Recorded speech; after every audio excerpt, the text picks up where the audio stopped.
Hello guys, welcome back. പ്രിയമുള്ളവരെ, ഏറെ സന്തോഷകരമായ ഒരു വാർത്ത വരും മണിക്കൂറുകളിൽ നമ്മൾക്ക് കേൾക്കാൻ സാധിക്കും. അതല്ലെങ്കിൽ നാളെ നേരം പുലരുന്നത് ഇതുപോലൊരു സന്തോഷകരമായ വാർത്ത കേട്ടായിരിക്കാം.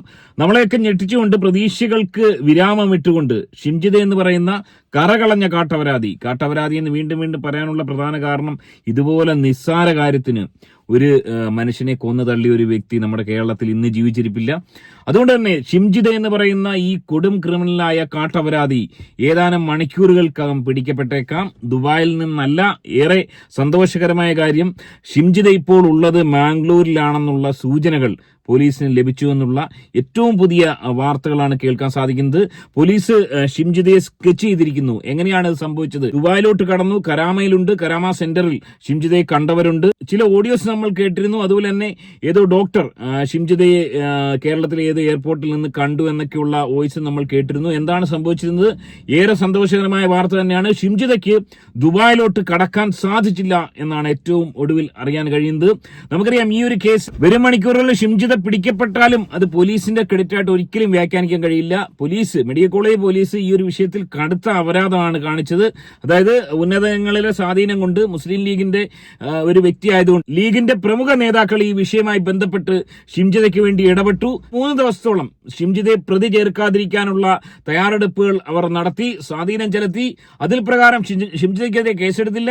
ഏറ്റവും ഒടുവിൽ കേസെടുത്ത എന്നാണ് ഷിംജിത കേരളത്തിൽ നിന്ന് മാംഗ്ലൂർ വഴി ദുബായിലോട്ട് കടക്കാനുള്ള ശ്രമം. അതായത് ഷിംജിത ഇവിടുന്ന് കടന്നു കളഞ്ഞതിന് ശേഷമാണ് കേസെടുത്തത്. എന്നാൽ അൺഫോർച്ചുനേറ്റ്ലി ഷിംജിതയ്ക്ക് പോകാൻ സാധിച്ചില്ല. ഇപ്പോൾ നിലവിൽ പോലീസ് കേസ് അന്വേഷിക്കുന്നത് എന്തുകൊണ്ടാണ്? ഇത്രയും അധികം കോളിലൊക്കെ സൃഷ്ടിച്ചത്. അതിന്റെ പ്രധാന ആൾക്കാർ സോഷ്യൽ മീഡിയയിലുള്ളവരും ഈ വിഷയത്തിൽ കമന്റ് ഇട്ട ആൾക്കാരുമാണ്. അല്ലാതെ മെയിൻ സ്ട്രീം ചാനലുകളൊന്നും ഈ വിഷയം ആദ്യം എടുത്തിട്ടില്ല. സോഷ്യൽ മീഡിയയിലാണ് ഇത് കത്തിക്കേറിയത്. ഈ ഒരു വിഷയം സോഷ്യൽ മീഡിയയിൽ ഇത്രയും ചർച്ചയായി, ഈ അടുത്ത കാലത്ത് ഇത്രയും ചർച്ചയായ ഒരു വിഷയമില്ല.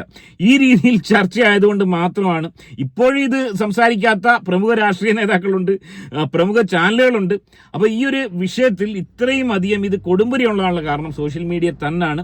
അതിന് വലിയൊരു കയ്യടി സോഷ്യൽ മീഡിയയിൽ വീഡിയോ കണ്ടന്റ് ചെയ്ത് 100% ഈ ഒരു വിഷയത്തിൽ ഇവളെ പിടിക്കുവാണെങ്കിൽ അതിന്റെ ക്രെഡിറ്റ് പോലീസിനല്ല, സോഷ്യൽ മീഡിയയിലെ നമ്മുടെ സാധാരണ ജനങ്ങൾക്കാണ്. അവരുടെ പ്രതികരണം കൊണ്ട് തന്നെയാണ് ഇവളെ പിടിക്കേണ്ട രീതിയിലേക്ക് കാര്യങ്ങൾ പോയത്. അതായത് മനസ്സിലാക്കാൻ സാധിക്കുന്നത്, നമ്മൾ ഈ ദുബായിലാണെന്ന് പറയപ്പെടുന്ന വോയിസുകളൊക്കെ ഒരുപക്ഷെ ഊഹാപോഹങ്ങളായിരിക്കാം.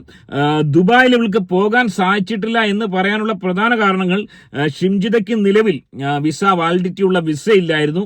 ഷിംജിതയ്ക്ക് വിസ എടുക്കാനുള്ള ഒരു തയ്യാറെടുപ്പുകൾ ഈ 2 ദിവസത്തിനകം തകൃതിയായി നടത്തിയിട്ടുണ്ടാവാം, ബന്ധപ്പെട്ട ആളുകൾ നടത്തിയിട്ടുണ്ടാവാം. ആ രീതിയിൽ വിസയ്ക്ക് വേണ്ടി ശ്രമിച്ചിരുന്നു. എന്നാൽ വിസ കിട്ടിയില്ല. ടൂറിസ്റ്റ് വിസ കിട്ടിയില്ലെന്ന് മാത്രമല്ല, ഇമിഗ്രേഷൻ ക്ലിയറൻസ് കടന്ന് മാംഗ്ലൂർ വഴി പോകാനുള്ള ശ്രമങ്ങൾ പരാജയപ്പെട്ടതിനെ തുടർന്ന് ഷിംജിത മാംഗ്ലൂരിൽ തന്നെ തങ്ങേണ്ടി വന്നിരിക്കുന്നു. മനസ്സിലാക്കാൻ സാധിക്കും, നിലവിൽ ഷിംജിത ഉണ്ടാവാൻ സാധ്യതയുള്ള സ്ഥലങ്ങൾ ഓൾറെഡി പോലീസ് സ്കെച്ച് ചെയ്തിട്ടുണ്ട്. 100% വിശ്വസിക്കാൻ പറ്റുന്ന സൂചനകൾ തന്നെയാണ് ലഭിച്ചിരിക്കുന്നത്. പോലീസ് ഷിംജിതയെ ഊർജിതമായി അന്വേഷിക്കുന്നത് മാംഗ്ലൂരിൽ തന്നെയാണ്. ഒരു എയർപോർട്ടിൽ നിന്നും ഷിംജിത പോയതായിട്ടുള്ള രേഖകൾ, നിലവിൽ ഒരു എയർപോർട്ടിൽ നിന്നും ക്ലിയറൻസ് കഴിഞ്ഞ് ഷിംജിത ദുബായിലോട്ടോ മറ്റേതെങ്കിലും സ്ഥലത്തേക്ക് പോയതായിട്ടുള്ള രേഖകൾ ഇല്ല. സംസ്ഥാനം വിട്ടിരിക്കുന്നു, അത് മാംഗ്ലൂർ തന്നെയാണെന്ന് ഉറപ്പിക്കുന്നു. അതുകൊണ്ട് തന്നെ ഈ കാട്ടപരാധി മറ്റ് സംസ്ഥാനങ്ങളിലേക്ക് മാംഗ്ലൂരിൽ നിന്നും കടന്ന് രക്ഷപ്പെടാതിരിക്കാൻ, മുംബൈയിലൊക്കെ പോയി കഴിഞ്ഞാൽ പിടിക്കാൻ വലിയ പാടാ, മഹാരാഷ്ട്രയൊക്കെ കടന്നു കഴിഞ്ഞാൽ വലിയ പാടാ പിടിക്കാൻ വേണ്ടി. അതുകൊണ്ട് തന്നെ മാംഗ്ലൂരിൽ നിന്ന് കടക്കാതിരിക്കാൻ വേണ്ടിയുള്ള ശ്രമങ്ങൾ പോലീസിന്റെ ഭാഗത്തു നിന്ന് ഊർജിതമായി ഉണ്ടാവണം. മാംഗ്ലൂരിൽ വെച്ച് പിടിക്കാൻ വളരെ ഈസിയാണ്. മാംഗ്ലൂരിൽ വെച്ച് കേരള പോലീസിന് ഇതുപോലൊരു കേസിൽ ആളെ പോയി പിടിക്കുക വളരെ ഈസിയാണ്. എന്നാൽ നോർത്ത് ഇന്ത്യയിലോട്ട് കടന്നു കഴിഞ്ഞാൽ കുറച്ചുകൂടെ അത് ദുഷ്കരമായി മാറും. അതുകൊണ്ട് തന്നെ എത്രയും പെട്ടെന്ന് വരും മണിക്കൂറുകളിൽ ഊർജിതമായുള്ള അന്വേഷണം ഉണ്ടാകുകയാണെങ്കിൽ ഉറപ്പായും പിടിക്കാൻ സാധിക്കും. ഇതിന്റെ ഇടയിൽ ഏറെ സന്തോഷകരമായ വാർത്ത വരുന്നത് നമ്മൾ കണ്ടു. അതായത് രാഹുൽ ഈശ്വറിന്റെ നേതൃത്വത്തിൽ, രാഹുൽ ഈശ്വറിനെ ഈ വിഷയത്തിൽ എത്ര അഭിനന്ദിച്ചാലും മതിയാവില്ല.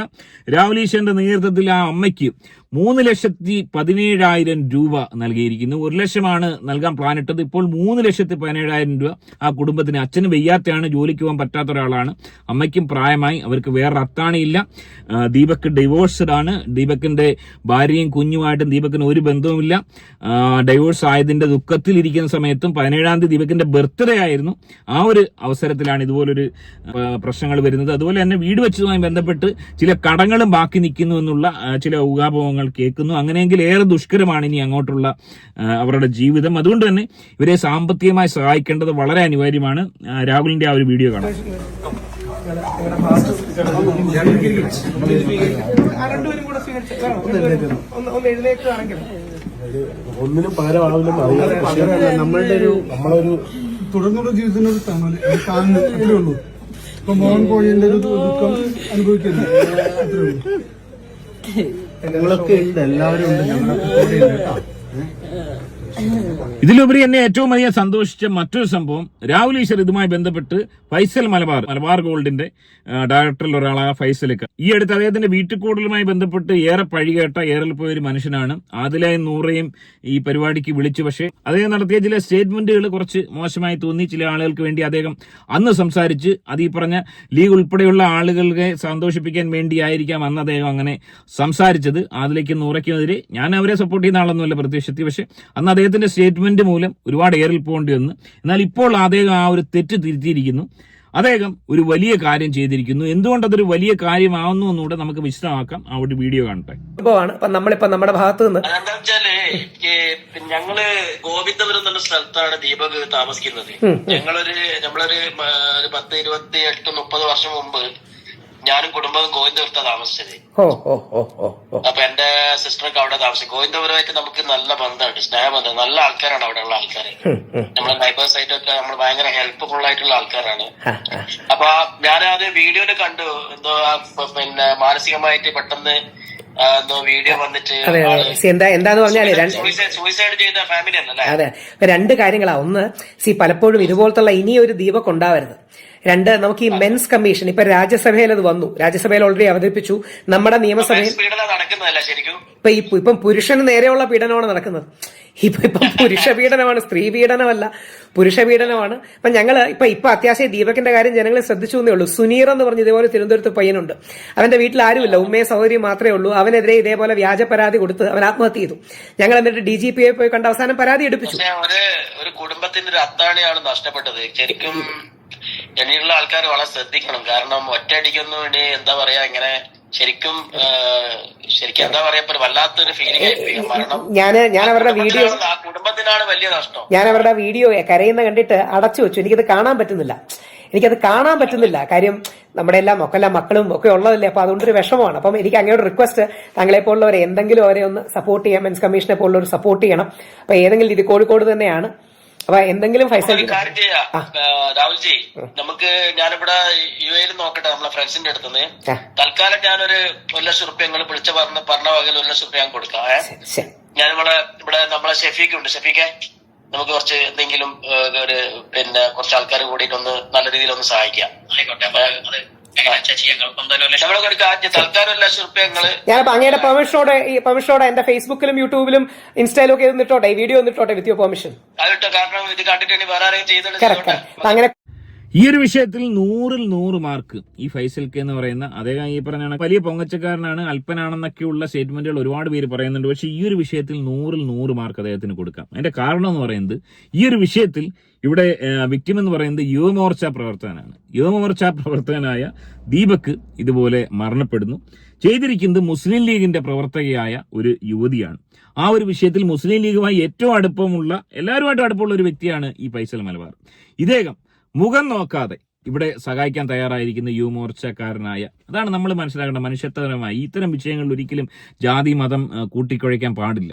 ഇവിടെ ഏറ്റവും സന്തോഷകരമായ മറ്റൊരു വസ്തുത, മുസ്ലിം കമ്മ്യൂണിറ്റിയിലുള്ള 99% ആളുകളും ഈ കാട്ടപരാധിക്കെതിരെയാണ് കമന്റ് ഇട്ടിരിക്കുന്നത്.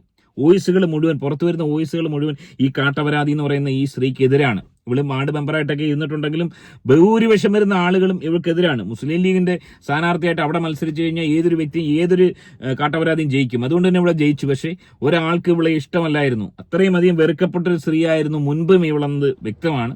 അതുകൊണ്ട് തന്നെ ഈ ഒരു വിഷയത്തിൽ മുസ്ലിം കമ്മ്യൂണിറ്റി അടക്കം ഇത്രയും അധികം ആളുകൾ ഈ ഒരു വിഷയത്തിൽ ദീപകിനെ സപ്പോർട്ട് ചെയ്യുന്നത് വളരെ സന്തോഷകരമായ കാര്യമാണ്. ഈ ഒരു കേസിന്റെ തുടക്കത്തിൽ ഇത് ആദ്യമൊക്കെ ഇത് വർഗീയപരമായി തിരിച്ചുവിടാനുള്ള ശ്രമങ്ങൾ ചില കോണിൽ നിന്നുണ്ടായി. അതെല്ലാ മതത്തിലുണ്ട്. ഹിന്ദുക്കളുടെ ഇടയിലും മുസ്ലിംസിന്റെ ഇടയിലും ഒക്കെ ചെറിയൊരു വിഭാഗം ആൾക്കാർ സത്യം പറഞ്ഞാൽ ഈ രീതിയിലൊക്കെ വർദ്ധിക്കുന്ന ആൾക്കാരുണ്ട്. മതപരമായത് തിരിച്ചുവിടുക, വർഗീയമായി തിരിച്ചുവിടുക. എന്നാൽ അതൊന്നും ഈ വിഷയത്തിൽ നടന്നില്ല എന്നുള്ളത് ഏറെ സന്തോഷകരമാണ്. യാതൊരു വർഗീയതയും നിലവിൽ ഈ വിഷയത്തിലില്ല. ഇത് പറയാൻ കാരണം എന്ന് പറയുന്നത്, ആകെ കൂടി ഈ ഒരു വിഷയത്തിൽ ഫെമിനിസ്റ്റുകൾ അടക്കമുള്ള ആളുകൾ, അതായത് നമ്മുടെ ഭാഗ്യലക്ഷ്മി അടക്കം ദീപകിനെ സപ്പോർട്ട് ചെയ്താണ് സംസാരിച്ചിരിക്കുന്നത്.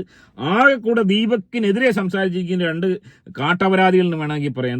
RJ അഞ്ജലി എന്ന് പറയുന്ന, ഈ കഴിഞ്ഞ ദിവസം മറ്റേ RJ അഞ്ജലി മറ്റേ കുണ്ടിയിൽ മൈലാഞ്ചിട്ടെന്നും പറഞ്ഞ് ഏറിൽ പോയ ഒരു വിശുദ്ധ വനിതയുണ്ട്, അവരാണ് സംസാരിച്ചിരിക്കുന്നത്. അതുപോലെ തന്നെ മറ്റേ ശ്രീലക്ഷ്മി അറക്കൽ, സോഷ്യൽ മീഡിയയിൽ തീട്ടത്തിന് വിലയില്ലാത്ത ഒരു സാധനം. ഇവർ രണ്ടുപേരുമാണ് പ്രത്യക്ഷത്തിൽ സോഷ്യൽ മീഡിയയിൽ ഈ ഒരു ദീപകിനെതിരെ സംസാരിച്ചിട്ടുള്ള വ്യക്തികളായിട്ട് പ്രത്യക്ഷത്തിലോ പരോക്ഷത്തിലോ സംസാരിച്ച് വളച്ചൊടിച്ച് ദീപകിനെതിരായിട്ട് വെച്ചിട്ടുണ്ട്. ഇതുപോലെ സമൂഹം വെറുക്കപ്പെട്ട ചില ഫ്രോഡുകൾ മാത്രമാണ് സോഷ്യൽ മീഡിയയിൽ ഈ ഒരു വിഷയത്തിൽ ദീപകിനെതിരെ സംസാരിച്ചിട്ടുള്ളത്.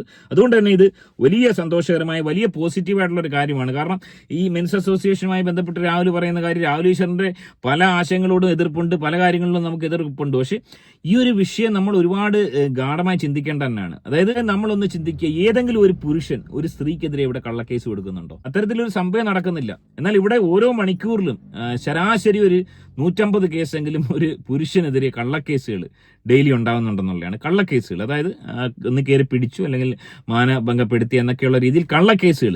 അപരാധം ചെയ്യുന്ന ആൾക്കാരുണ്ട്, അവരെ പിടിക്കപ്പെടണം, ശിക്ഷിക്കണം. പക്ഷെ കള്ളക്കേസ് കൊടുക്കുന്ന ഒരു പ്രവണത ഒരുപാട് സ്ത്രീകളിൽ, വക്കീലന്മാരടക്കം അതിന് ഹെൽപ്പ് ചെയ്യുകയാണ്. നമ്മുടെ നാട്ടിലെ വക്കീലന്മാരടക്കം, അതായത് അവർ പറഞ്ഞു കൊടുക്കുകയാണ്, കയറി പിടിച്ചെന്ന് പറയുക, കയറി പിടിച്ചെന്ന് പറഞ്ഞ് അവനെ പണി കൊടുക്കുക, അതാണ്. അല്ലെങ്കിൽ ഗർഭിണിയാക്കിയെന്ന് പറയുക. ഇതാണ് സ്ഥിരമായിട്ട് ഇവിടെ നടന്നുകൊണ്ടിരിക്കുന്നത്. അതുകൊണ്ട് പുരുഷന്മാർക്ക് വേണ്ടി, അതായത് നല്ല പുരുഷന്മാർക്ക് വേണ്ടി, അപരാധന്മാരായ പുരുഷന്മാർക്ക് വേണ്ടിയല്ല, അമാരിതിൽ സന്തോഷിക്കേണ്ട, ഇതുപോലെ അപരാധം കാണിക്കുന്നവരെ സന്തോഷിക്കേണ്ട. നല്ല പുരുഷന്മാർക്ക് വേണ്ടി, മര്യാദയ്ക്ക് നടന്നിട്ട് ഇതുപോലെ പഴി കേൾക്കേണ്ട പുരുഷന്മാർക്ക് വേണ്ടി ഈ പറഞ്ഞ പുരുഷ കമ്മീഷൻ വളരെ വളരെ അത്യാവശ്യമാണ്. അതിന് എല്ലാ പിന്തുണയും എല്ലാ മനുഷ്യരും കൊടുക്കണം. സ്ത്രീകളടക്കം അതിന് മുന്നോട്ട് വന്നിട്ടുണ്ട്. ഏറ്റവും കൂടുതൽ മെജോറിറ്റി നല്ലവരായ സ്ത്രീകളാണ് അതിനുവേണ്ടി പ്രോത്സാഹനം കൊടുക്കുന്നത്. ഇത്തരത്തിലൊരു കമ്മീഷൻ വേണമെന്ന് പറയുന്നത് നമ്മുടെ സാധാരണ ജനങ്ങൾ, വീട്ടമ്മമാരും പെൺകുട്ടികളൊക്കെയാണ്. വളരെ നല്ല കാര്യം തന്നെയാണ്. ഏറെ സന്തോഷകരമായ ഒരു വാർത്ത ഏതാനും നിമിഷങ്ങൾക്കകം തന്നെ നമുക്ക് കേൾക്കാൻ സാധിക്കും. 100% ഉറപ്പിക്കാം. ഇവള് മാംഗ്ലൂരിലുണ്ടെന്നുള്ളത് 99% ഉറപ്പായി കഴിഞ്ഞു. പിടിക്കാൻ സാധിക്കട്ടെ. അത് ഏറ്റവും വലിയ ക്രെഡിറ്റായി മാറുന്നത് സോഷ്യൽ മീഡിയയിലുള്ള ഈ വിഷയവുമായി ബന്ധപ്പെട്ട് പ്രതികരിച്ച ആളുകൾക്കും ഒപ്പം തന്നെ നമ്മുടെ ഈ പറഞ്ഞ പ്രേക്ഷകർക്കും തന്നെയാണെന്നുള്ള കാര്യത്തിൽ യാതൊരു സംശയമില്ല. 1% പോലും അർഹത അത് ആഘോഷിക്കാൻ അല്ലെങ്കിൽ അത് എടുക്കാൻ പോലീസിന് അർഹതയില്ലെന്നുള്ളത് 100% ഉറപ്പാണ്. ഈ വിഷയത്തിൽ നിങ്ങളുടെ അഭിപ്രായം കമന്റായി രേഖപ്പെടുത്താൻ. ആദ്യമായിട്ട് വീഡിയോ കാണുന്നവർ വീഡിയോ ഒന്ന് ലൈക്ക് ചെയ്ത് ചാനൽ ഉറപ്പായി ഒന്ന് സബ്സ്ക്രൈബ് ചെയ്ത് കാണാൻ ശ്രമിക്കുക. മറ്റൊരു വീഡിയോ ആയിട്ട് കാണാം. ബൈ.